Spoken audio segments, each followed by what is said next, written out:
രീതിയിലാണത്. അതാണ്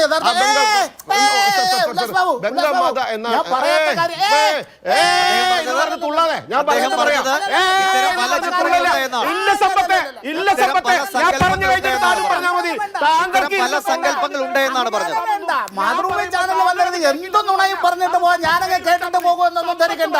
ഞാൻ പറയാത്ത കാര്യം പറഞ്ഞു എന്ന് പറയരുത്. മാന്യത വിട്ട് ഇങ്ങോട്ട് സംസാരിച്ചുകൊണ്ടാണ് ദിവേഷ് മണി തിരിച്ചു പറയേണ്ടി വന്നത്. അതായത് ഇയാളിത് വീണ്ടും തുടങ്ങി. ഉല്ലാസ് ബാബു ഇപ്പൊ അതിൽ പറഞ്ഞ ഏറ്റവും പ്രധാനപ്പെട്ട കാര്യം, ഗവർണർക്ക് അത് പ്രദർശിപ്പിക്കാനോ അതിൽ പൂജ ചെയ്യാനോ ഒക്കെയുള്ള സ്വാതന്ത്ര്യമുണ്ട്. പക്ഷെ അത് അദ്ദേഹം അതിൻ്റെതായ വ്യക്തിപരമായ കാര്യങ്ങളിലാകാം, അല്ലെങ്കിൽ RSSുമായിട്ടൊക്കെ ചേർന്ന് നിൽക്കുന്ന പരിപാടികളിൽ ഇത്തരം ചിത്രങ്ങൾ വയ്ക്കാറുണ്ട്. അത് ആ നിലയ്ക്ക് പോകാം. പക്ഷേ ഔദ്യോഗികമായ തലത്തിൽ അദ്ദേഹം വയ്ക്കുന്നു. അതിനൊരു എതിർപ്പ് വരുമ്പോൾ ഞാനിത് മാറ്റില്ല. നമുക്കറിയാമല്ലോ ഏതൊക്കെ നിലയിൽ വിശ്വാസ സംഹിതകൾ രൂപപ്പെട്ടിട്ടുണ്ട്. നിരീശ്വരവാദികളെ പോലും മഹർഷികൾ എന്ന് വിളിച്ച ഒരു സംസ്കാരമാണ്. എന്തിനും ഏതിനും നിന്റെ വഴിയിൽ നീ സത്യം കണ്ടെത്തൂ എന്ന് പറഞ്ഞിട്ടുള്ള സംസ്കാരമാണ്. എല്ലാവർക്കും അവരവരുടേതായ സ്വാതന്ത്ര്യമുണ്ട്, സത്യത്തെ തിരിച്ചറിയാനുള്ള സ്വാതന്ത്ര്യം ഉണ്ട് എന്ന് ഉദ്ഘോഷിച്ച ഒരു സംസ്കാരമാണ്. അപ്പോൾ എനിക്ക് ആ വഴിയല്ല എന്ന് പറയുന്നവരെ ശരി, നീ നിന്റെ വഴിയിലൂടെ പോകൂ എന്ന് പറയാനുള്ള സ്വാതന്ത്ര്യം കൂടി നമ്മൾ നൽകണം. അത് പറയാതെ ഇത് നമ്മൾ മുന്നോട്ട് വെക്കുന്നതല്ല, അല്ലെങ്കിൽ RSSൻ്റെതായ മാത്രം ഭാരതാംബയാണ് എന്ന് ഒരു മന്ത്രിയോ അല്ലെങ്കിൽ അത്തരത്തിലെ വിമർശനം ഉണ്ടാകുമ്പോൾ ഞാനിത് മാറ്റില്ല, നിങ്ങളിതിൽ പുഷ്പാർച്ചന നടത്തണം എന്നതാണ് എൻ്റെ പക്ഷം എന്ന ഒരു കടുംപിടുത്തത്തിലേക്ക് എങ്ങനെ അദ്ദേഹത്തിന് പോകാൻ കഴിയുന്നു? അത് ജനാധിപത്യ സംവിധാനത്തിൽ, ഈ ഭരണ സംവിധാനത്തിൽ ഉചിതമായ ഒരു കാര്യമല്ലോ. അതിനെങ്കിലും അദ്ദേഹം വഴങ്ങണ്ടേ?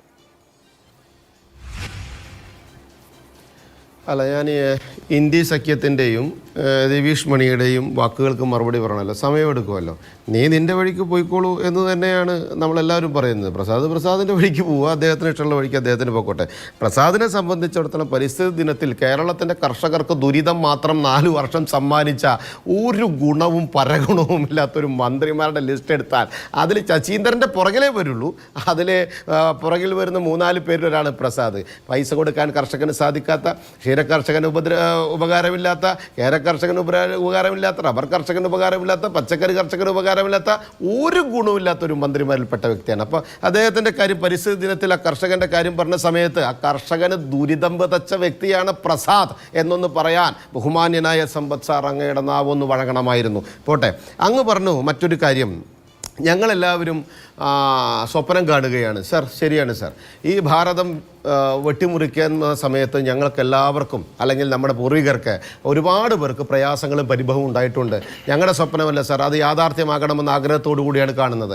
ഭാരതത്തിൻ്റെ സ്വാതന്ത്ര്യത്തെ പോലും അംഗീകരിക്കാൻ ബുദ്ധിമുട്ട് അനുഭവിച്ച നിങ്ങളുടെ രാഷ്ട്രീയ പാർട്ടിയെ സംബന്ധിച്ചിടത്തോളം, അല്ലെങ്കിൽ അതിനെ വിശ്വസിച്ച് നടക്കുന്ന നിങ്ങളെ സംബന്ധിച്ചിടത്തോളം, സ്വാഭാവികമായിട്ട് ഞങ്ങളുടെ സ്വപ്നമായി നിങ്ങൾക്ക് ഭാരതമാതാവിനെ തോന്നുന്നുണ്ടാവും. അത് ഞങ്ങളുടെ കുറ്റമല്ല സാർ, നിങ്ങളുടെ കുറവാണെന്നുള്ള യാഥാർത്ഥ്യം നിങ്ങൾ തിരിച്ചറിയണം.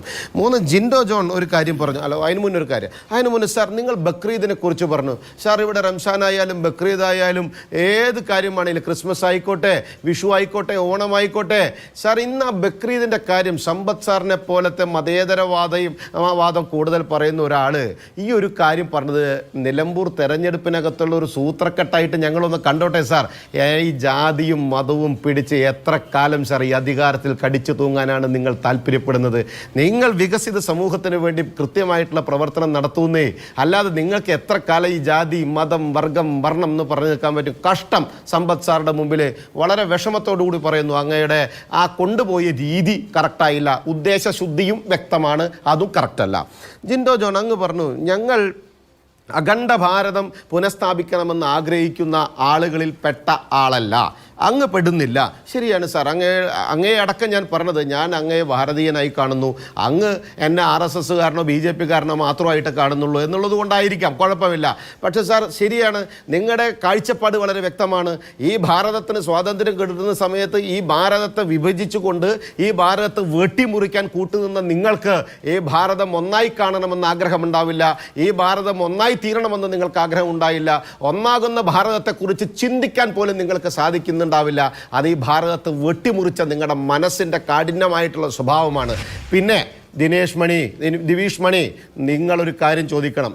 വൃത്തികെട്ട വർത്തമാനമാണ് ജിൻഡോ ജോൺ എന്ന് പറയപ്പെടുന്ന മിടുക്കനായ കോൺഗ്രസ്സുകാരനെന്ന് ഞാൻ ഒരുപാട് തവണ ചിന്തിച്ചിട്ടുള്ള ആ വ്യക്തി വൃത്തികെട്ട വർത്തമാനം, വർഗീയവാദം തുളുമ്പുന്നൊരു വർത്തമാനം പറഞ്ഞു.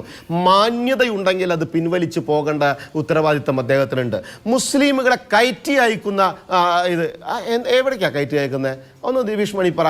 മുസ്ലിമുകളെ കയറ്റി അയക്കുന്ന ഒരു നിലപാട് ഇവിടെ ഏതെങ്കിലും സർക്കാരുകൾ ജിൻഡോ പറഞ്ഞത് അത്തരം ഓരോ പ്രശ്നങ്ങളുണ്ടാകുമ്പോഴും ചൊല്ലിനെ കുറിച്ച് അങ്ങനെയാണ് പാകിസ്ഥാൻ സ്നേഹം പറയുന്ന സമയത്ത് പാകിസ്ഥാനോട് സ്നേഹം കാണിക്കുന്ന ആളുകൾക്ക് പാകിസ്ഥാനിൽ പോകാൻ പറഞ്ഞിട്ടുണ്ടാകാം. അവിടെ സർക്കാരിന്റെ തലയിൽ വെച്ച് കിട്ടുന്ന രീതിയിൽ കയറ്റി അയക്കുന്നവർ എങ്ങോട്ട് പോകും, മുസ്ലിമുകളെ കയറ്റി അയക്കുന്നവർ എങ്ങോട്ട് പോകുമെന്ന വൃത്തിഹീനമായ വാക്കുകൾ ഈ ജിൻഡോന്റെ നാവിൽ നിന്ന് വന്നത് എന്തടിസ്ഥാനത്തിലാണ്? എന്ത് മോശമാണ് ഈ വക വർത്തമാനം പറയുന്നത്. ദിവീഷ് മണി അത് എന്തുകൊണ്ടാണ് കൃത്യമായി ചോദിക്കാഞ്ഞത്? ഞാനും ദിവീഷ് മണിയും സമ്പത്ത് സാറും ജിൻഡോ ജോണും ചർച്ച ചെയ്യുന്ന ആ ചാനലിന്റെ പേരും നിങ്ങൾ കൃത്യമായി മനസ്സിലാക്കണം. മാതൃഭൂമി എന്നാണ് അല്ലെ. സ്വാഭാവികമായിട്ട് നിങ്ങൾ മനസ്സിലാക്കണം. അതൊക്കെ ഒരു വലിയ സങ്കല്പവും കാര്യങ്ങളുമാണെന്നേ. പിന്നെ ഒരു കാര്യം കൂടി ഞാൻ പറഞ്ഞു തരാം. സമ്പത്ത് സാർ ഒരു പടം എടുത്തു കാണിച്ചു, ഭാരത് മാതാവ്. അതാണ് യഥാർത്ഥ ഭാരത് മാതാവ്. നോക്കൂ, അഭിനേന്ദ്ര ടാഗോർ വരച്ച ആ പടം അത് കൃത്യമായിട്ട് ബംഗാ മാത എന്ന് പറയുന്ന രീതിയിലാണ് അത് ബംഗാ മാത എന്നാണ്. ഞാൻ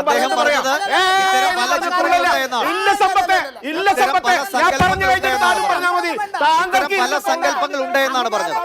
മാതൃഭൂമി ചാനൽ വന്നത് എന്തൊന്നുണയും പറഞ്ഞിട്ട് പോവാ, ഞാനങ്ങ് കേട്ടിട്ട് പോകുമെന്നൊന്നും ധരിക്കണ്ട. ഞാൻ പറയാത്ത കാര്യം പറഞ്ഞു എന്ന് പറയരുത്. പല സങ്കല്പങ്ങൾ ഉണ്ട് എന്നാണ് അദ്ദേഹം ആ ചിത്രങ്ങൾ കാണിച്ചുകൊണ്ട് പറഞ്ഞത്. ഇതാണ് എന്ന് അദ്ദേഹം പറഞ്ഞില്ല, പല സങ്കല്പങ്ങൾ ഉണ്ട് എന്നാണ് പറഞ്ഞത്. ഇൻടോളറൻസ് ഉണ്ടോ? ഉണ്ടെങ്കിൽ അങ്ങ് കയ്യിൽ വെച്ചേക്ക്. പറയുന്നത് കേൾക്കാനുള്ള മനസ്സാദ്യം കാണിക്കേ, കേട്ടോ? ശരി, ശ്രീ ഉല്ലാസ് ബാബു സമ്പത്ത് അദ്ദേഹം സമ്മതിച്ചു. മാന്യത വിട്ട് ഇങ്ങോട്ട് സംസാരിച്ചുകൊണ്ടാണ് ദിവീഷ് മണി തിരിച്ചു പറയേണ്ടി വന്നത്. അതായത് ഇയാളിത് വീണ്ടും തുടങ്ങി സംസാരിക്കൂ, പറയൂ. അതായത്